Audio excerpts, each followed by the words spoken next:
Hello friends welcome to my new video.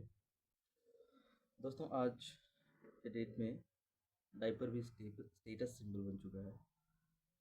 ठीक है। मैं ऐसा क्यों कह रहा हूँ मैं आपको बताऊँगा आगे वीडियो में, तो आगे बने हैं देखने के लिए। ठीक है दोस्तों, स्टेटस सिंबल एक ऐसी चीज़ होती है जो ये दर्शाती है कि आप कितने रिच हैं, आप कितने समृद्ध हैं। ठीक है। भारत में स्टेटस सिंबल नॉर्मली कार, घर, ठीक है, और कोई महंगी घड़ी हो सकती है, कोई महंगा फ़ोन हो सकता है। ठीक है, ये स्टेटस सिंबल होता है। सपोज़ आईफोन एक स्टेटस सिंबल है, अगर आपके पास मर्सिडीज़ है तो ये एक स्टेटस सिंबल है। ठीक है। तो स्टेटस सिंबल ये दिखाता है कि आप कितने रिच हो। मैं एक वीडियो देख रहा था। ठीक है। उसमें एक अंकल जी थे, यूट्यूब पे ही एक वीडियो देख रहा था। उसमें एक अंकल जी थे, वो दो और लोगों के साथ डिस्कस कर रहे थे। ठीक है। और डिस्कशन का मैटर ये था कि लोग लड़कियां, खास करके लड़कियां शादी क्यों नहीं करना चाह रही या लेट से शादी क्यों कर रही। ठीक है। और करियर पे फोकस इतना उनका क्यों है। तो ये सब टॉपिक था डिस्कशन का। तो बहुत सारी बातें हो रही थी और बहुत सारी बातों में फिर पैसे का बात निकला कि पैसा कमाना है, पैसा कमाना है। तो इतना पैसा क्यों कमाना है। तो वो मुद्दा मैं नहीं ला रहा हूँ। मैं एक बात आपसे कहूँ बस, कहने के लिए मैं वीडियो बना रहा हूँ कि उसमें मुझे एक पॉइंट मिला जो मैं सुना हूँ। तो वो अंकल जी क्या कह रहे थे कि बड़े बड़े शहरों में, और बड़े बड़े शहरों के साथ छोटे शहरों में भी ऐसी होती होंगी। ठीक है। तो लोग जिस सोसाइटी में जैसे रहते हैं, तो वहाँ पे लेडीज़ खास करके जब बात करती हैं, उनका बच्चा है छोटा सा, उन बच्चे को ये करने के लिए, पॉटी जो करता है उसका ये करने के लिए उसे डायपर पहनाते हैं। ठीक है। तो डायपर जो है वो स्टेटस सिंबल बन चुका है। मतलब डायपर भी बहुत महंगे महंगे आते हैं, मुझे तो पता भी नहीं था ये बात। ठीक है। अलग अलग कंपनीज़ के कि डायपर में ही एंटीसेप्टिक लगा हुआ है, डायपर में ही धोने का ये लगा हुआ है, डायपर में ही पाउडर लगा हुआ है, इस तरह का डायपर आ रहा है। ठीक है। तो अगर अगर कोई व्यक्ति 100 रुपये का डायपर यूज़ कर रहा है, ठीक है, अगर कोई 4 हज़ार का डायपर यूज़ कर रहा है, 4 हज़ार वाला भाई रिच है ना, स्टेटस सिंबल। तो लोग इस चीज़ पे स्टेटस ले रहे हैं कि डायपर कैसा यूज़ कर रहे हैं। अच्छा है, तो 60 रुपये वाला डायपर यूज़ करता है, मैं तो 8 हज़ार का डायपर यूज़ करता हूँ अपने बच्चे के लिए। ठीक है। ये स्टेटस सिंबल डायपर तक घुस चुका है। दूसरा मैं आपको एग्जांपल बताता हूँ। मेरा दोस्त है, ठीक है, वो पढ़ाता है बच्चों को ट्यूशन। तो जैसे सेशन ख़त्म हो रहा है अभी, नया सेशन आएगा, बच्चे पास होंगे, अलग नेक्स्ट क्लास में जाएंगे, तो बच्चों को नई बुक की ज़रूरत पड़ेगी। ठीक है। तो एक घर में जाकर पढ़ाता है, वहाँ पे दो भाई हैं, एक बड़ा एक छोटा। तो सबके लिए नया बुक आया है, दोनों के लिए। तो मेरा दोस्त जो है उनसे पूछा कि अरे यार रे, तुम ये नया किताब काहे खरीदा, तुम्हारा भैया वाला किताब तुम्हारा चल जाता, तो नया किताब खरीदने की क्या जरूरत है। तो बच्चा क्या कहता है कि अरे तो हम थोड़ी खरीदे हैं, पापा खुद खरीद के दे दिए हैं, पापा बोले हैं कि क्या ज़रूरत है पुराना किताब पढ़ने का, नया किताब खरीद सकते हैं। तो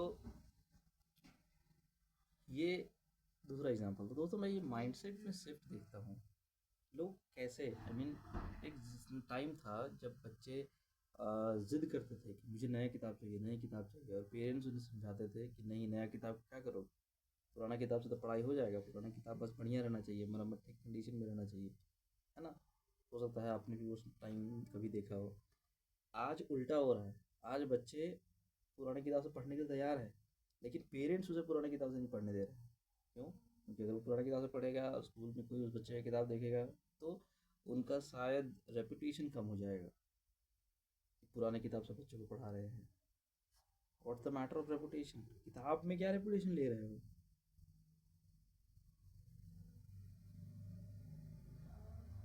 उसी तरह से मैं दूसरा एक और एग्जांपल लेना चाहता हूँ। मैं दोस्त ही का मैं बात करता हूँ, वो बच्चों को ट्यूशन पढ़ाता है। तो उसने मुझे बताया कि दो बच्चे हैं जहाँ पे वो जाता है ट्यूशन पढ़ाने के लिए। ठीक है। जिस गार्जियन के पास, तो गार्जियन के 2 बच्चे हैं, 2 बेटा या 1 बेटा 1 बेटी ऐसा कुछ है, ठीक है। 2 बच्चों का एजुकेशन फ़ीस मतलब कि ट्यूशन का फ़ीस और स्कूल का फ़ीस, और स्कूल जाने के लिए बस का यूज़ कर रहा है तो बस का फ़ीस, ये सब मिला के ओवरऑल एजुकेशन का फ़ीस अप्रॉक्सिमेटली मंथली 25,000 पे कर रहे हैं। और बच्चा 6 क्लास 7 क्लास 8 क्लास 25,000। तो फिर हम पूछे कि भाई ऐसा क्या हो रहा है वहाँ पे, ऐसा क्या दे रहा है 25,000 स्कूल में, ऐसा क्या पढ़ा रहा है। तो बोलता अरे फैसिलिटी से फैसिलिटी, फैसिलिटी ऐसा क्या फैसिलिटी। तो मुझे समझ में नहीं आया 25,000 की क्यों बात कर रहा है। फिर मैं उसी पर्सन का जिसने डाइपर वाला बात बताया, उसी का दूसरा बात सुना। आप इन दोनों बातों को कोरिलेट करिएगा, ठीक है, कि वो बच्चा 25,000 रुपये, वो बंदा 25,000 रुपये दोनों बच्चों को पढ़ाने के लिए भेज रहा है, और मैं दूसरी बात बताने जा रहा हूँ। तो उन अंकल ने क्या कहा कि गुड़गांव के एक स्कूल में वो गए हुए थे एक बार, ठीक है। वहाँ पे बच्चों का कुछ सेशन लेने के लिए गए हुए थे। तो उन्होंने क्या ऑब्जर्व किया कि वो हर वहाँ पे करीब 10 क्लास होगा उस स्कूल में, 10 क्लासेस, और हर क्लास में 9 से 10 बच्चे, ठीक है। 9 से 10 बच्चे से ज़्यादा वो लेते ही नहीं। तो ये थोड़ा सा सरप्राइजिंग था। 9-10 बच्चा ही यार, कम से कम 30 बच्चा 40 बच्चा क्लास में होना चाहिए, that's a good enough student number of student, है ना। तो नहीं, 9 से 10 बच्चा ही लेना है और एकदम स्पेशल अटेंशन देना है। अब उसके बाद दूसरा क्या होगा, 9 से 10 बच्चे के साथ लंच के टाइम को क्या ऑब्जर्व किए कि हर बच्चे के ऊपर एक आया है, ठीक है। छोटे छोटे बच्चे हैं, कोई 1 क्लास, कोई 2 क्लास, कोई नर्सरी, कोई केजी, ऐसा बच्चा बच्चा एक आया है, ठीक है। करीब स्कूल में, तो सोच लो अगर 9 से 10 बच्चा, 10 बच्चे, 11 बच्चा, 12 बच्चा अगर रहेगा क्लास में, एक क्लास में 10 क्लासेस, तो टोटल 120 130 बच्चा बनेगा। और पूरे स्कूल में करीब 70-80 आया, आया मतलब दाया जो रहती है ना, मेड टाइप की वो, ठीक है। अब 70 से 80 आया। अब उस स्कूल में क्या होता है, लंच के टाइम पे उसी स्कूल में खाना बनता है स्कूल का, और एकदम हाइजीनिक, एकदम टॉप नॉच क्वालिटी वाला खाना, एकदम परफेक्ट, ठीक है। खाना बनने के बाद लंच के टाइम पे क्या होता है, बच्चों को लंच के टाइम पे बुलाया जाता है, और वो जो हर आया रहती है, एक बच्चे को या 2 बच्चे को लेके साथ बैठती है, और सबको अपने हाथ से करके कौर करके खाना खिलाती है, वो आया हर बच्चे को। तो उन अंकल ने क्या पूछा, उन अंकल ने पूछा कि बच्चे सांस खुद ले लेते हैं कि सांस भी लेवाते हो उससे। So this is the thing. अब बताइए, ऐसा स्कूल में जहाँ इतनी सारी आया है, खाना स्कूल में खुद बन रहा है, आया हाथ से करके खाना खिला रही है, वो पैसा लेगा कि नहीं लेगा। लेगा, ऑब्वियसली पैसा लेगा, बिना पैसा का तो इतना फैसिलिटी दे नहीं सकता है। अब पेरेंट्स अब ऐसे स्कूल में अपने बच्चे को भेज रहे हैं कि पूरा एकदम केयर मिले। This is not the cost of education, this is the cost of बकचोदी। आपको एजुकेशन के साथ बकचोदी चाहिए, दुनिया को दिखाना है कि मेरा ये है, मेरा वो है, मेरा ऐसा है, मेरा वैसा है। उन सब बकचोदी के लिए आप पे कर रहे हो। तो ये 2-3 बात मैं सुना, मैं आपको बताना चाह रहा था। तो दोस्तों, मैं ये कह रहा हूँ, क्या क्या स्टेटस सिंबल ले रहे हैं लोग। मैं इस चीज़ से थोड़ा सा पहले से ही थोड़ा सा अलग रहता हूँ, खिलाफ रहता हूँ, कि दिखावे में तो नहीं होना चाहिए कोई चीज़। इंसान करो, तुम्हें जो करना है, do whatever you want to do, but you should do as per your will. दिखावे की वजह से तुम्हें नहीं करना चाहिए कोई चीज़।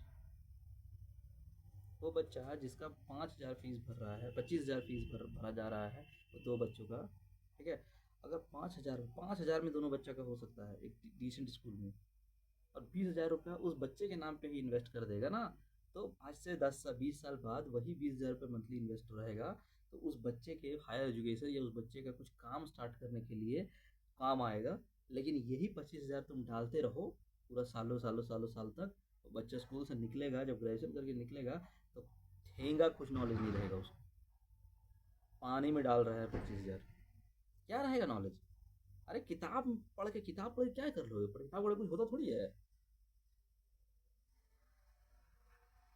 दोस्तों, इस लेवल तक सोसाइटी गिर चुकी है, गिर चुकी है।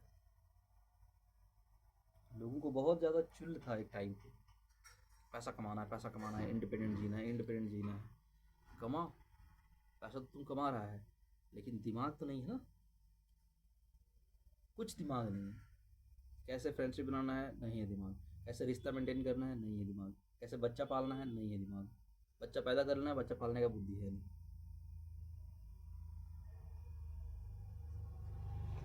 और सोचो कैसे क्योंकि सब इडियट्स हैं। मैं हमेशा ये कहता हूँ, मैं हमेशा मानता हूँ कि भारत के 80 to 90% लोग इडियट्स हैं, इंक्लूडिंग मेल फीमेल सब। ठीक है। और सोचो कैसे कि ये कंपनीज वाले, ये जो कंपनीज बैठा के रखे हुए हैं, मार्केटिंग वाले और प्रोडक्ट और सर्विसेज बेचने वाले लोग आपकी कैसे ले रहे हैं। अब दिखावा में कोई बंदा 4,000 का डाइपर हर रोज़ यूज़ कर रहा है, मान लीजिए पैसा बहुत है उसके पास, वो कर सकता है, कंफर्टेबल है, कोई दिक्कत नहीं है। But is it an intelligent expense? सोचने की बात। 25,000 रुपया मंथली बच्चे के स्कूल में दे रहा है। ठीक है, हो सकता है आप में से आकर मुझे कोई ये बात गाली भी दो, ज्ञान भी दो कि तुझे नहीं पता, तुझे क्या पता स्कूल का एक्सपेंस क्या है, वो है। अरे भाई ठीक है, मान लिया एजुकेशन का एक्सपेंस नहीं है, ठीक है, बकचोदी का एक्सपेंस है। उसको मुंह में करके खाना खिलाना है, उसको पूरा एसी का फैसिलिटी देना है, उसको एकदम खेलने का, स्विमिंग पूल का और ये का लंद का फंद का फैसिलिटी देना है, इसीलिए उतना फीस है। उससे क्या आप अपने बच्चे को दे दोगे? कुछ नहीं कर पाओगे। प्रॉब्लम यही है ना कि उससे जब बच्चा निकलेगा स्कूल से तो क्या वो बहुत ज़्यादा इक्विप्ड रहेगा लाइफ में? नहीं रहेगा। जब रियल लाइफ में निकलेगा तो रियल गेम जब खेलेगा ना तो फट के हाथ में आ जाएगा। ठीक है। तो ये प्रॉब्लम है, लोग ऐसी ऐसी चीज़ों में स्टेटस सिंबल ले रहे हैं। और ये कंपनीज वाले लोग हैं जो आपको बस खाली जब एडवर्टाइजमेंट एडवर्टाइजमेंट करके सबके दिमाग में भरे जा रहे हैं कि ये खरीद लो, ये खरीद लो, ये प्रोडक्ट खरीद लो, ये सर्विस खरीद लो, you are not happy because of this product is not with you, you are not buying this, ये घर, ये गाड़ी, ये कॉस्मेटिक खरीद लो, ये स्कूल का एजुकेशन खरीद लो, ये खरीद लो, वो खरीद लो, इतना खरीद लो। अब इतना खरीदना है अगर, तो पैसे के पीछे पागल की तरह भागना पड़ेगा। पैसे के पीछे पागल की तरह भागोगे तो दिन रात काम करना पड़ेगा। दिन रात काम करोगे तो माइंड भी डिटोरिएट होगा, हेल्थ भी डिटोरिएट होगा, और फैमिली को टाइम कभी नहीं दे पाओगे, अपने खुशी की चीज़ें कभी नहीं कर पाओगे। तो खुश तो रहोगे नहीं, रहोगे डिप्रेस ही अल्टीमेटली। ठीक है। तो आप जो भी हैं, थिंक वंस। ठीक है, मैं बस इतना कहता हूँ कि आप जो भी कर रहे हैं बस एक बार सोचिए कि जो भी आप खरीदने जा रहे हैं वो आपका इच्छा है या दिखावा में खरीदने जा रहे हैं। ये सोसाइटी आपको भरा हुआ है, ये मार्केटिंग वाले आपको भरे हुए हैं। क्या आपको सच में ज़रूरत है या आपको सच में शौक है, या ये मार्केटिंग वाले आपको भरे हुए हैं? मैं ये नहीं कहता कि शौक पूरा ही नहीं करना चाहिए, शौक पूरा करो, कोई दिक्कत नहीं। बट शौक पूरा करने का भी तो एक लिमिट होना चाहिए ना। शौक पूरा करने के लिए बेवकूफ़ी वाला चीज़ तो आप नहीं करोगे। और शौक पूरा किस लिए होता है, समझ के सोच के देखो। शौक पूरा होता है कि मेरे को आत्म तृप्ति मिले, ठीक है, खुशी मिले, मेरे को इंटरनल हैप्पीनेस। इसलिए नहीं होता है कि चार लोग हमको अप्रिशिएट करें, इसलिए नहीं होता है कि मार्केट में जाके हम बोल सकें कि हम ये हैं, हम वो हैं, हम ऐसे हैं। तो ये तो दिखावा हो गया। फॉर एग्जाम्पल मैं आपको बताता हूँ, मुझे शौक है, जेनविनली मुझे शौक है एक प्ले स्टेशन का, और मुझे शौक है घूमने फिरने का। ठीक है। पर एक व्यक्ति अगर शौक करता है कि मेरा बच्चा एकदम सुपर एलिट स्कूल में पढ़े, तो उससे क्या तृप्ति उसको हो जाएगा? अगर हम घूमेंगे, कोई घूमता है तो घूमने में उसको आत्म तृप्ति मिलता है। कोई गेम खेल रहा है तो गेम खेलने में, वो भी मैं बोलूँगा कहीं बहुत हद तक वेस्ट ही है। अगर आपकी जब तक आपके पास सरप्लस पैसा ना हो, नहीं खरीदना चाहिए, तो वेस्ट ही है, नहीं लोगे तो। थिंक वंस कि आप जो करने जा रहे हैं, खरीदने जा रहे हैं, आपका शौक है कि नहीं, या फिर आपको दिखावे में आप करना चाह रहे हैं, या फिर ये सोसाइटी और के प्रेशर और दबाव में आप करने जा रहे हैं, या फिर ये कंपनीज़ की मार्केटिंग की वजह से आप करने जा रहे हैं। ये तीन चीज़ बहुत ज़रूरी है। लोग मैक्सिमम चीज़ या तो दिखावे के लिए करते हैं, लोगों को दिखाना चाहते हैं, या तो सोसाइटी के प्रेशर में करते हैं। ठीक है, सोसाइटी बुरा ना बोले, सोसाइटी अच्छा बोले, या तो एडवर्टाइजमेंट में फंस के करते हैं कंपनी को। ये तीन चीज़ से आप बचोगे ना, you can protect your self. Thank you. दोस्तों अपना ओपिनियन ज़रूर शेयर करें और कमेंट करें।